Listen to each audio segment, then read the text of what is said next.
কাঁঠাল দানা আমি চিচিঙ্গা আলু কাঁঠাল দানা চিংড়ি দিয়ে চচ্চড়ি করব। এই কাঁঠাল দানাগুলো টুকরো টুকরো করে ছাড়িয়ে কেটে নিয়েছি, চিচিঙ্গাগুলো এবারে কাটবো।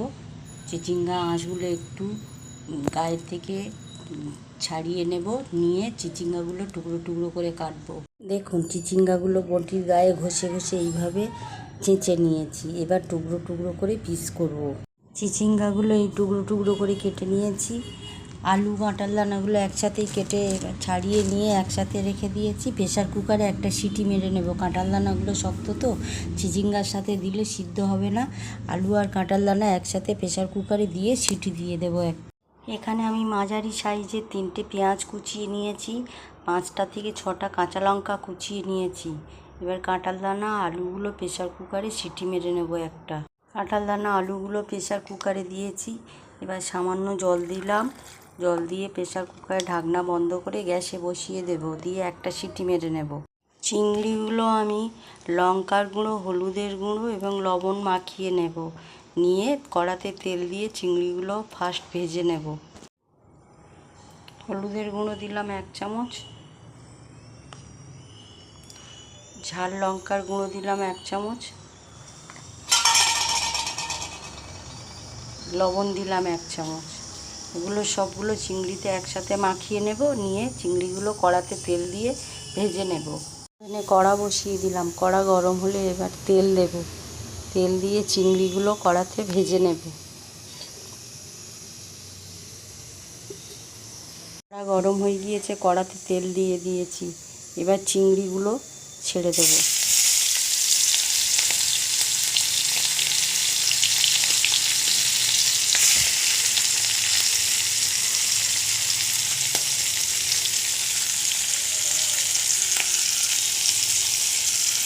চিংড়িগুলো ভাজা হয়ে গেলে নামিয়ে নেব কড়া থেকে। চিংড়িগুলো ভাজা হয়ে গিয়েছে, এবার নামিয়ে নেব, নিয়ে পেঁয়াজ কাঁচা লঙ্কাটা ভেজে নেব।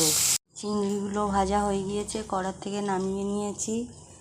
আলু কাঁঠাল দানাগুলো যেগুলো প্রেসারে সিটি মেরে রেখেছিলাম সেগুলো সিদ্ধ হয়ে গিয়েছে, এই জল ঝরিয়ে রেখে দিয়েছি। চিংড়িগুলো কড়ার থেকে তুলে নিয়েছি। ও কড়াতে এবার একটু সামান্য তেল দেব, তেল দিয়ে কাঁচা লঙ্কা আর পেঁয়াজগুলো ভেজে নেব। সামান্য তেল দিয়েছি কড়াতে, ও কড়াতে এবার কাঁচা লঙ্কাগুলো আর পেঁয়াজ কুচিগুলো দিয়ে দিলাম।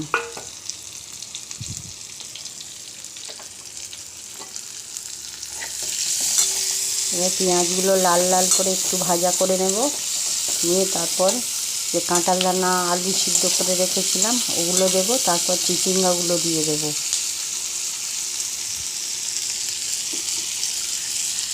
কাঁঠাল দানা আলু সিদ্ধগুলো পেঁয়াজ ভাজা কমপ্লিট হয়ে গিয়েছে, দিয়ে দিলাম কড়াতে।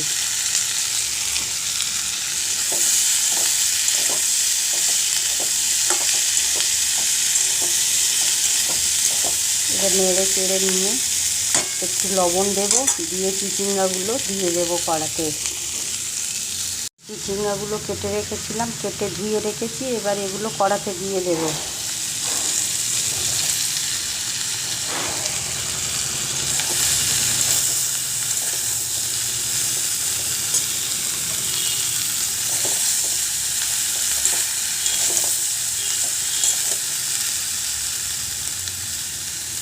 পরিমাপ অনুযায়ী লবণ দিলাম।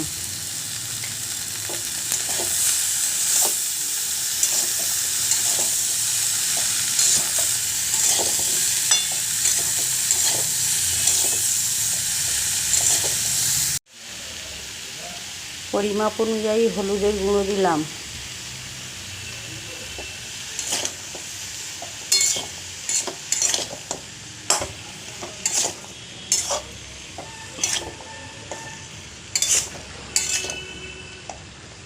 এবার একটু সামান্য জল দেব, দিয়ে ঢাকা দিয়ে দেব। সামান্য একটু জল দিলাম, সবজিগুলো সিদ্ধ হওয়ার জন্য একটু জল দিলাম, দিয়ে এবার ঢাকা দিয়ে দেব। এই ঢাকা দিলাম, আধ ঘন্টা পরে আমি খুলবো, খুলে চিংড়ি ভাজাগুলো দিয়ে দেব। এবার ঢাকনাটা খুলবো আমি, খুলে একটু আদা বাটা দেব আর চিংড়িগুলো দিয়ে দেব। একটু আদা বাটা দিলাম, যে চিংড়ি ভেজে রেখেছিলাম, চিংড়ি ভাজাগুলো দিয়ে দিলাম। এবার নেড়ে চেড়ে আর একটু ঢাকা দিয়ে দেবো, সিদ্ধ হয়ে গেলে সবজিগুলো ভালো করে এবার নামিয়ে নেব, জিরের গুঁড়ো ছড়িয়ে নামিয়ে নেব। আবার একটু ঢাকা দিয়ে রাখবো 10 মিনিট। চিংড়ি কাঁঠাল দানার চচ্চড়ি কমপ্লিট হয়ে গিয়েছে। এবার ঢাকনাটা খুলবো, খুলে আমি জিরের গুঁড়ো দিলাম, পরিমাপ অনুযায়ী জিরের গুঁড়ো দিলাম, দিয়ে এবার নেড়ে চেড়ে নিয়ে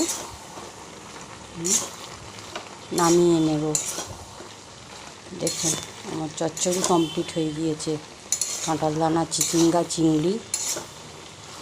দেখুন এভাবে হলেও আপনারা একবার করে খেয়ে দেখবেন, দারুণ লাগবে খেতে। আমার চচ্চড়ি কমপ্লিট হয়ে গিয়েছে, এবার নামিয়ে নেব গ্যাস নিভিয়ে দিয়ে।